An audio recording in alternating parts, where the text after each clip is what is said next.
Hey guys, today I'm going to tell you how to install FM radio app in Samsung A36 or A56. If you are using A36 or A56 and now you want to install FM radio app in your phone, so let's see how you can do this. You just have to open your Play Store and here just go for search and search for FM radio.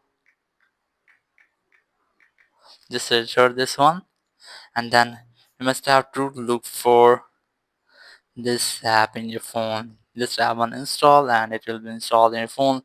You just have to look for the same app because it will be perfect. Just wait for installation.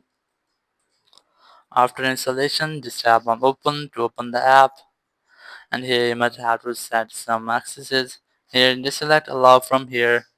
And here you can easily look for FM radio stations by country. Just skip the ad first.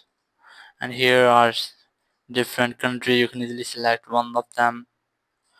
You can easily select by genre. Just tap on it. And here's the language. Here's the networks. You can easily select one of them, or you can easily search for the radio station with the name. So that's how you can easily install and use FM radio app in the Samsung A36 or A56. Thank you very much for watching the video. Until next video, bye bye.